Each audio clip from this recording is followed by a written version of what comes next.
I'm real happy that we bounced back from Friday's performance and we were able to get a really tough win against a very good Bradley team. So proud of our team, and it was fun to see them kind of find some rhythm there in the second half and really enjoy playing. When you were down by 8 points late in that first quarter, was there a little bit of what was going through your mind at that point? Because just everything was going wrong. Right, I just felt like we were pressing. I just felt like there was this carryover. Everybody was worried and trying too hard and hoping shots were going to go in. And, I just felt like we just needed something good to happen at some point, and then we were going to be okay. I was hoping that would happen. That's where I was at. I was probably 2 more points away from an early timeout, and I'm glad we were able to get it close to the media and then get ourselves to the second quarter. But we were getting great looks. They were rolling out.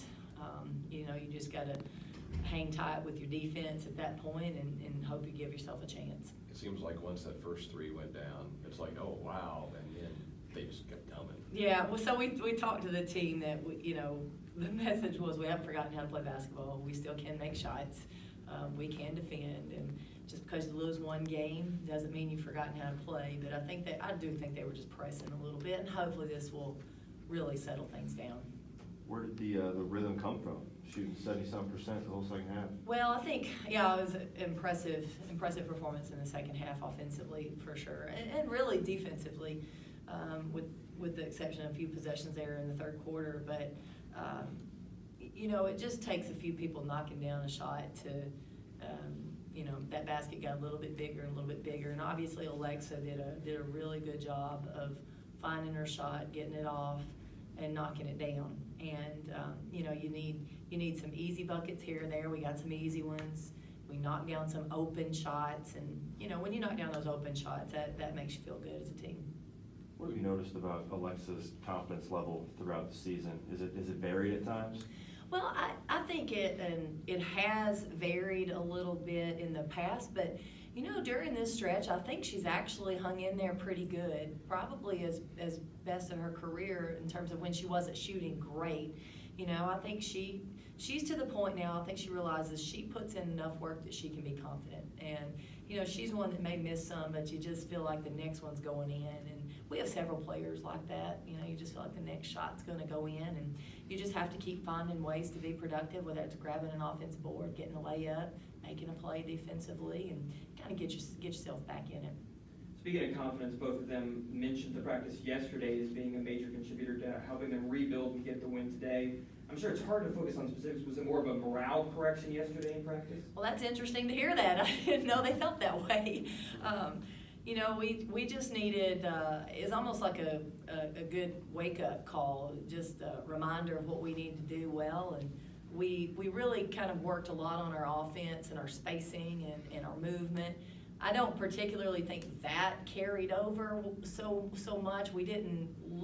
Our offense didn't look the same, but I think they got confidence from playing a pretty good amount of 5-on-5 offense yesterday in practice.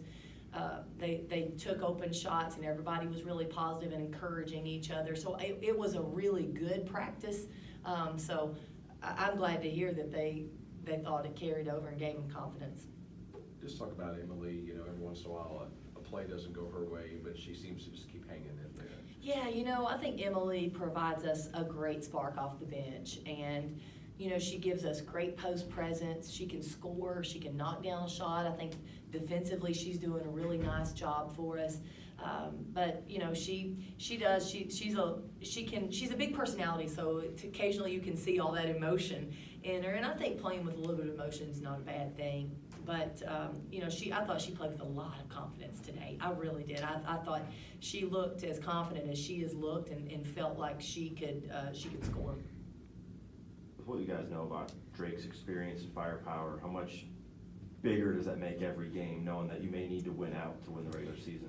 Well, I think, anytime you're vying for a conference championship, I think every game is big. I really think you've got to be pretty clean, to win conference championships. There aren't many losses if you're gonna win any league championship, you know, nationwide, they're not, the number one team in their conference is not gonna have many losses on their schedule, so, you've just gotta be consistent, and I don't look at it as pressure as so much as, this, you know, if you look at it big picture, this is just part of what you gotta do if you're gonna be that team, and I think right now, again, we've earned everybody's best shot, and we've gotta be able to handle it. Coach, your team is tied for first. The men have a 6-point lead in the second half at Loyola. They could be tied for first. I mean, how exciting is Missouri State basketball? I mean, I think it's an unbelievable time to be a basketball fan at Missouri State. You know, there's so much energy, so much positivity. You know, I think both teams are fun to watch in their own way.